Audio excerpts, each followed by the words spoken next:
আছে তো তোমার গাড়িতে আনছি গাড়ি নিয়ে দিয়ে আগে কিন্তু স্যার বেজা লাগাই দেবো কিন্তু ঘরে তো হ্যাঁ আমার কেন বাইতে আলো আমার সাক্ষী আছে উড়ো উড়ো তোমার তো সাক্ষী উড়ো দরবার করো তারপরে তুমি বিধায়কের নাম লিখেছো, রামপ্রসাদ পালের নাম লিখেছো তুমি। আরে স্যার আমি কথা বুঝলাম আমি ভাত তো খাইতেছি না কিনা এই কোনা যাও মানে আরে আমি ভাত তো খাইতেছি না আপনারা দেখেন যে পুলিশের সঙ্গে কি ধরনের ব্যবহার করতেছে একজন লোক, তারপরে পুলিশ ধৈর্য ধরে কিন্তু শুনতেছে। আপনি দেখেন একজন লোক, একজন নেশাসক্ত, পুলিশ ওনারে ধরছে, ভালো ব্যবহার করতেছে, বাট তাই না আচরণটা আপনারা দেখেন, আপনি তাই না আচরণটা দেখেন পুলিশের সঙ্গে কি আচরণ করতেছে।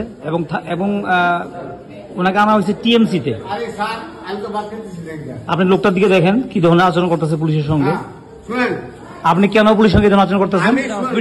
আমি ভাত খাইতেছি, এটা হসপিটাল, চাপটা ঠিক করে নেবো, একদম নেশা উঠে যাবো এখন। বেয়াদব লোক কথা আপনি আওয়াজ বন্ধ করেন। আমি কি মধু দিই